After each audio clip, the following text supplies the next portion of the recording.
Yep. The people around here are fantastic. Look, this bloke here, he's a good bloke. Yes. And he's got the rat's tail. What's going on there, young man? Now, let's talk to a bloke that's going to bring it home for us, because the Magic Round at the NRL is fantastic. It's really good for the city. And people from Ipswich, Toowoomba, they all come. They're coming from New Zealand. Yep. Because rugby league is an international game, as opposed to, and rugby union is. So, Harold the H, P, cock-a-doodle-doo, he's going to tell us about a gruesome death of an Ipswich rugby league player 101 years ago. So I hope he's not getting around here still. Hey, good morning, Danny. How you going? Oh, mate, we're going fantastic. We've had a lot of good radio this morning, but we always look forward to H, P, cock-a-doodle-doo. Tell us this story. Yeah, look, I'll tell you about it, but I just got to remind you, be careful with the chainsaw race later on. You've got to be careful with chainsaws, just like you got to be careful with rugby league, which I'm about to tell you about now. Now, it's Rugby League, and Rugby League. because Peter V'landys calls it Rugby League. Mate, you've been nominated to go in the race with Damien, Snow Doggy, Dr. Deb and Dr. Janine Young, so you better turn up here tomorrow for the finals. Well, I will. I'll bring my own steel chainsaw. It was made in Brazil, and they know a thing about cutting trees, so I should go okay. All right, let's find out about this rugby league player 101 years ago. Yeah, 101 years ago. The year 1925, Danny, it's really important in rugby league history because that's the first year of the Bulimba Cup, which for 50 years was the premier competition in Queensland. My brother played in the Bulimba Cup, and they used to have the most magnificent jersey with the poinsettia on the breast. That's right, that was the Brisbane team. Now, it was a round-robin competition between teams from Brisbane, Ipswich and Toowoomba, and cross-border expansion even saw Lismore included for a while. Yeah, see, why don't we still have it, BRL bludgers? Okay, let's keep going. This is bigger than the BRL. Anyway, it was on Saturday the 27th of June, 1925.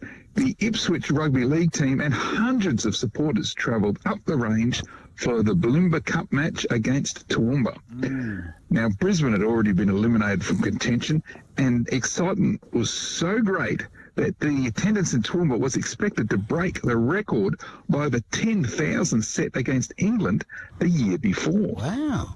Now, Mr. Ned Fortescue, who was the general manager of Queensland Brewery Limited, which donated the cup, he was there to make the presentation to the winning side. So it was all in on this big match. Wow. Now, Ipswich sporting royalty back then included the highly respected Doyle family from North Ipswich. And, of course, they had the formidable Doyle brothers. Now, Jack Doyle was an Ipswich cricket and rugby league selector and manager of both the Ipswich and Queensland rugby league teams. Right. Now, a few years later, he'd had a narrow escape when a bullet fired into his home on the terrace in North Ipswich, which is opposite the cricket reserve. It just missed him and hit the chair of his lounge room. So I'm not sure whether his job as a selector had anything to do with that. Oh, gee. And then there was Big Bill Doyle, who was an outstanding cricketer and an even better rugby league forward and Ipswich representative. Pat Doyle was a brass finisher at the Ipswich Railway Workshops, a forward for Past Brothers Rugby League Club, and also an Ipswich representative. And we don't forget Dick Doyle, who was a darn good cricketer as well. Now, I'll cut to the chase, and the bad news is that Toowoomba beat Ipswich 18-13. Right. And they fully deserve the honour of being the premier rugby league team of Queensland that year, and, of course, inaugural winners of the magnificent Silver Bulimba Cup. Yes. Now, after the match, John, Bill and Patrick Doyle and hundreds of rugby league enthusiasts boarded the special train from Toowoomba to go home to Ipswich. Now, when the train reached Helidon at about 9:30 p.m, a number of them were standing on the carriage platform waiting to get off for a refreshment at the station. Now, the train hadn't yet come to a stop when some of them jumped off. Now, among them was Pat Doyle. He slipped on the platform and fell backwards between the two carriages. And now, look at Danny, it was tragic because a wheel rolled over his body and he was horribly mutilated. Now, there's he your was breakfast. Go on. Yeah, look, he was taken by the train. He was taken on by the train, but it was obvious even before they reached Gatton that death had been instantaneous. His body continued on to Ipswich, where he and his parents lived in Lowry Street. Now, Pat was extremely popular, and at 29 years of age was said to be, much like yourself, Danny, the finest specimen of Australian manhood. I think the bull I took a picture beside before is showing a bit of manhood. Anyway, Pat's funeral was one of the biggest ever seen in Ipswich.